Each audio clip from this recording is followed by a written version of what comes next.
چلو بھائی دیکھو اب میں کیا کرتا ہوں۔ اعوذ باللہ من الشیطان الرجیم، بسم اللہ الرحمن الرحیم۔ صحیح مسلمان کیسے بنے؟ زندگی کے ہر حصے میں اللہ کے نبی صلی اللہ علیہ وسلم کی ہدایت موجود ہے۔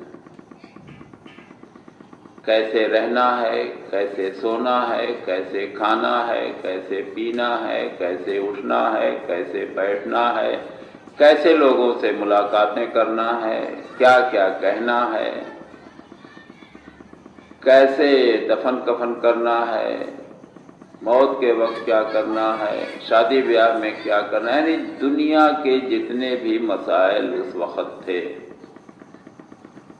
سب کا حل اللہ کے نبی صلی اللہ علیہ وسلم نے بتا دیا، اور وہ لوگ اسی طریقے پر اس پر عمل کرتے تھے۔ ہم اس طرح سے شیطانی فریب میں مبتلا ہیں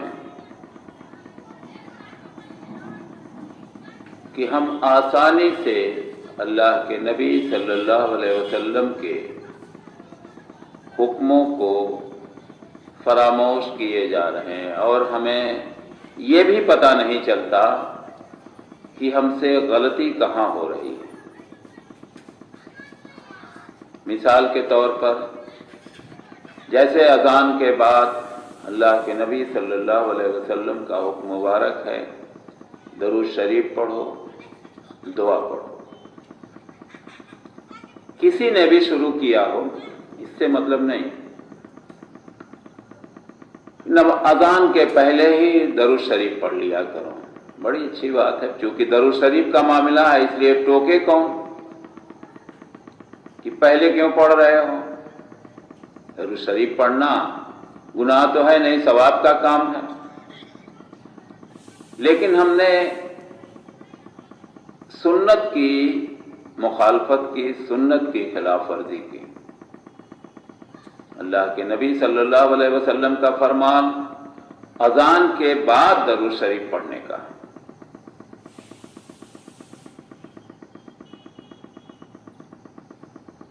اس طرح سے آپ کو تمام مسائل ملیں گے۔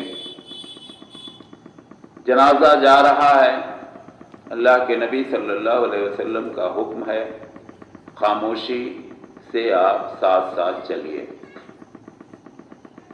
ایک آدمی نے آواز لگائی کلمہ پڑھیے، کلمہ پڑھتے چلیے۔ اب لوگوں نے کلمہ پڑھنا شروع کر دیا۔ ظاہر سی بات ہے کہ کوئی اس پر سوال نہیں اٹھا سکتا کہ کلمہ پڑھنا بھی منع ہے۔ نہیں، کلمہ پڑھنا نہیں منع ہے، لیکن ہم ایک سنت سے ہٹ رہے ہیں۔ جو قاعدہ بتایا گیا، جو طریقہ اللہ کے نبی صلی اللہ علیہ وسلم نے ہم تک پہنچایا، جس پر چلنے کا ہم پہ بھروسہ دلایا کہ یہی ایک ایسا راستہ ہے جس پر عمل کر کے تم جنت تک پہنچ سکتے ہو، پھر کہیں بھی اعتراض کرنے کی گنجائش نہیں بچتی۔ اس کو اور آسانی سے سمجھنے کے لیے آپ عصر کی 4 رکعت ہے، کوئی عالم، کوئی فاضل، کوئی حافظ، کوئی قاری اگر آ کے یہ کہے کہ بھئی دیکھیے ایسا ہے، جتنا ہی گڑ ڈالیں گے اتنا ہی میٹھا ہوگا۔ اللہ تعالیٰ نے 4 رکعت نماز فرض کی ہے، آپ 6 پڑھیں، 8 پڑھیں، 10 پڑھیں، 12 پڑھیں، اتنے ہی آپ کو زیادہ ثواب ملے گا۔ کیا ثواب ملے گا؟ بات تو سمجھ میں آتی ہے۔ نماز آپ جو 4 کی جگہ پر 6 پڑھیں گے، اس میں بھی اللہ تبارک تعالیٰ کی حمد و ثنا، جس طرح سے سورہ فاتحہ پڑھیں گے، سورہ پڑھیں گے، درود شریف پڑھیں گے، اور ساری چیزیں تحیات پڑھیں گے، سب کچھ ویسے ہی کریں گے، لیکن آپ اپنے دل پر ہاتھ رکھ کے بتائیے کہ کیا آپ کو ثواب ملے گا؟ نہیں۔ آپ کی وہ بھی اصل نماز اسی کی وجہ سے ضائع ہو جائے گی۔ کیوں؟ کیونکہ آپ نے کھلی بغاوت کی اللہ کے نبی صلی اللہ علیہ وسلم کے حکم سے، اور جان رکھیے اللہ کے نبی صلی اللہ علیہ وسلم کا ہر حکم اللہ تبارک تعالیٰ کا حکم ہے۔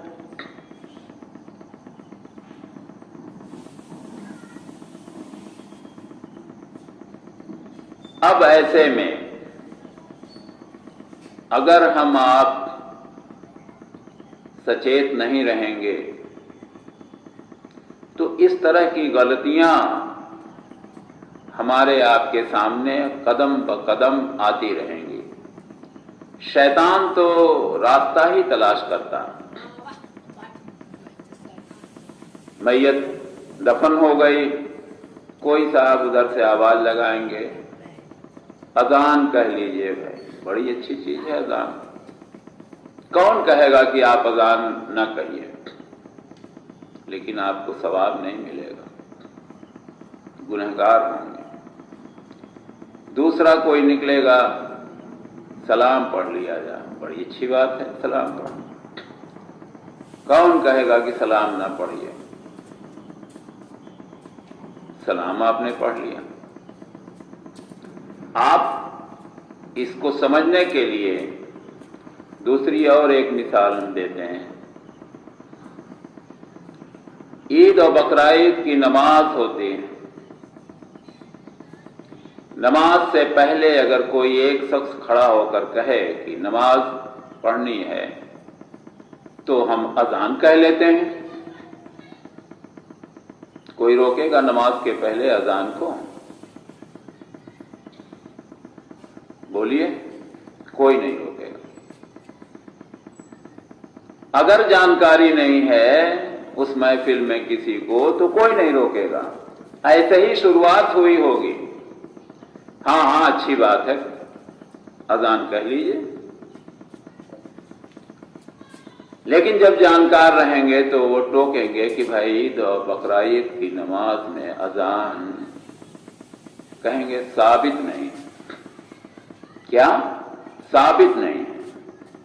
اسی طرح سے قبر پہ اذان بھی ثابت نہیں ہے، اسی طرح سے درود شریف بھی ثابت نہیں ہے، اسی طرح سے اور چیزیں بھی ثابت نہیں ہیں۔ ملنے جدا ہوتے وقت اللہ حافظ کہنا، خدا حافظ کہنا، یہ بھی ثابت نہیں ہے۔